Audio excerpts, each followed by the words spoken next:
ಮಹಾಶಿವರಾತ್ರಿ ನಿಮಿತ್ತ ಲಕ್ಷ್ಮೇಶ್ವರದ ಸೋಮೇಶ್ವರ ದೇವಸ್ಥಾನದಲ್ಲಿ ಭಾನುವಾರ ಲಜಾವರ ಆರ್ಟ್ ಫೌಂಡೇಶನ್ ಹಾಗೂ ಸೋಮೇಶ್ವರ ಸ್ಪೂನ್ಸ್ ಮತ್ತು ಟೈಲ್ಸ್ನವರು ಚಿತ್ರಧ್ಯಾನ ಕಾರ್ಯಕ್ರಮ ಏರ್ಪಡಿಸಿದ್ದರು. ಮಾಜಿ ಶಾಸಕ ಜಿಎಂ ಮಹಾಂತಶೆಟ್ಟರ ಶಿಬಿರ ಉದ್ಘಾಟಿಸಿ ಮಾತನಾಡಿದರು.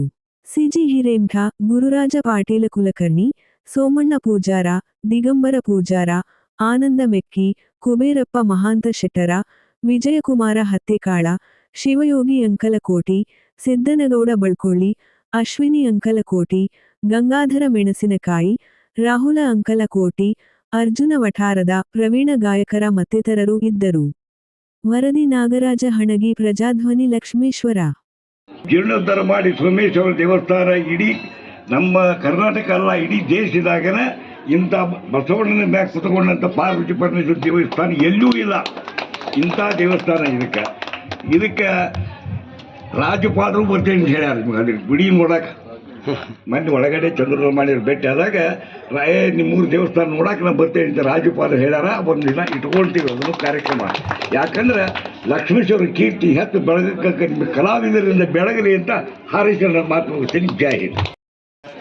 ಇದು ಒಂದು ವಿಶೇಷ ಧ್ಯಾನವನ್ನು ನಮ್ಮ ಪ್ರವೀಣ್ ಅವರು ಹಮ್ಮಿಕೊಂಡಾರ. ಪ್ರವೀಣ್ ಅವರ ಟೀಮು ಅಂದರೆ ಲಜಾವರ್ ಟೀಮು. ಅದು ಲಜಾವರ್ ಅಂದರೆ ಏನು ಅನ್ನೋದು ನಮಗೂ ಅರ್ಥ ಇರಲಿಲ್ಲ. ಇವತ್ತು ಅವ್ರು ಹೇಳಿದರು. ಎಲ್ಲ ಕಲಾವಿದರು ನಮ್ಮ ಗದಗಿನ ಉಮುಚಿಗೆ ಇರ್ಬೋದು, ಆಮೇಲೆ ಸಂತೋಷ್ ಇರ್ಬೋದು, ಇವ್ರ ಜೊತೆಗಿದ್ದಂಥ ಇನ್ನು 16 ಕಲಾವಿದರು ರಾಷ್ಟ್ರ ಮಟ್ಟದ ಕಲಾವಿದರು ರೀ ಸಾವ್ಕಾರ.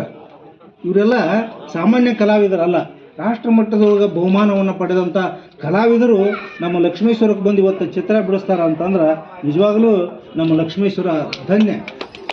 ಜೊತೆ ಆಗಲೇ ನಮ್ಮ ಮಗ ಹೇಳಿದ ಹಾಗೆ ಅವ್ರು ಬಂದು ಹೇಳಿದಾಗ ನಮ್ಮ ಮಗನೂ ಕೂಡ ಒಪ್ಕೊಂಡ. ಅವನ ಮನಸ್ಸೊಳಗೆ ಏನೋ ಒಂದು ವಿಚಾರ ಬಂತು, ಏನಂದ್ರೆ ಬಣ್ಣಕ್ಕೂ ಮತ್ತು ಕಲಾವಿದರಿಗೂ ಒಂದು ಅವಿನಾಭಾವ ಸಂಬಂಧ. ಮತ್ತು ಬಣ್ಣಕ್ಕೆ ಮೇರೆಗೆ ಬರಬೇಕಂದ್ರೆ ಅದು ಕಲಾವಿದರ ಕುಂಚದಿಂದ ಅನ್ನುವಂಥದ್ದನ್ನು ನಾನಿಲ್ಲಿ ಹೇಳೋಕ್ಕೆ ಇಷ್ಟಪಡ್ತೀನಿ. ಹಾಗೆ ಕಲಾವಿದರ ಕುಂಚಕ್ಕೆ ಒಂದು ಬೆಲೆ ಬರಬೇಕಂದ್ರೆ ಅದು ಒಂದು ಬಣ್ಣ ಬೇಕು. ಇವೇನಂತಂದರೆ ಒಂದು ನಾಣ್ಯದ 2 ಮುಖವಿದ್ದಂತೆ ನಮಗೂ ಮತ್ತು ಚಿತ್ರ ಕಲಾವಿದರಿಗೂ ಕೂಡ ಅವಿನಾಭಾವ ಸಂಬಂಧ ಐತಿ. ಯಾಕೆ ನಾವು ಕಲಾವಿದರನ್ನ ಬೆಳೆಸಬಾರ್ದು ಅನ್ನುವಂಥ ಒಂದು ವಿಚಾರದೊಂದಿಗೆ ಈ ಒಂದು ಫೌಂಡೇಶನ್ ಜೊತೆಗೆ ನಮ್ಮ ಮಗನೂ ಕೂಡ ಅದಕ್ಕೆ ಕೈ ಜೋಡಿಸ್ದ.